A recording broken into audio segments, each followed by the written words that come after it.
श्रीमद् भगवत गीता यथारूप अध्याय 14 प्रकृति के 3 गुण।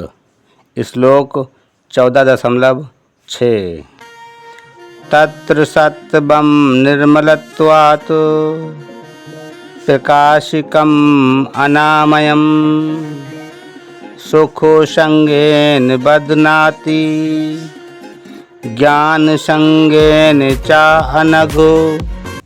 भावार्थ, हे निष्पाप सतोगुण अन्य गुण की अपेक्षा अधिक शुद्ध होने के कारण प्रकाश प्रदान करने वाला और मनुष्यों को सारे पाप कर्मों से मुक्त करने वाला है।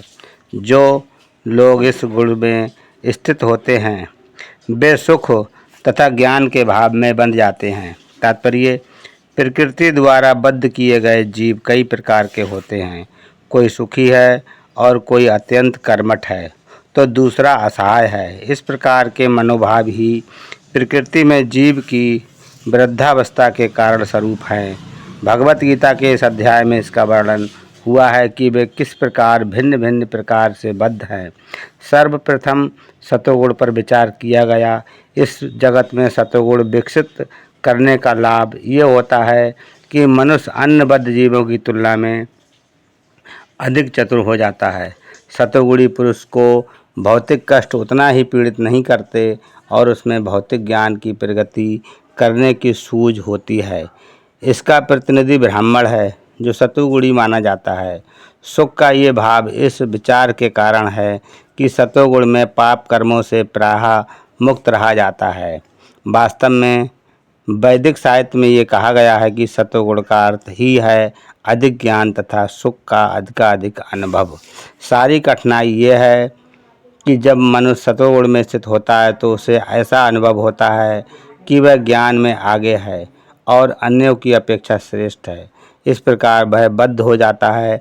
इसके उदाहरण वैज्ञानिक तथा दार्शनिक हैं।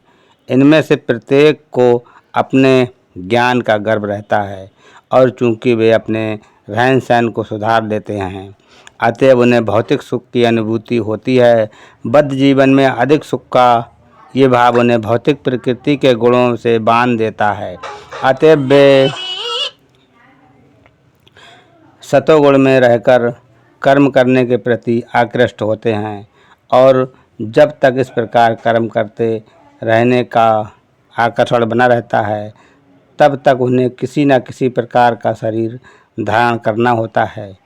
इस प्रकार उनकी मुक्ति की ये वैकुंठ लोक जाने की कोई संभावना नहीं रह जाती। वे बारंबार दार्शनिक, वैज्ञानिक या कवि बनते रहते हैं और बारंबार जन्म मृत्यु के उन्हीं दोषों में बंधते रहते हैं। लेकिन माया मोह के कारण वे सोचते हैं कि इस प्रकार का जीवन आनंदप्रद है। हरे कृष्णा।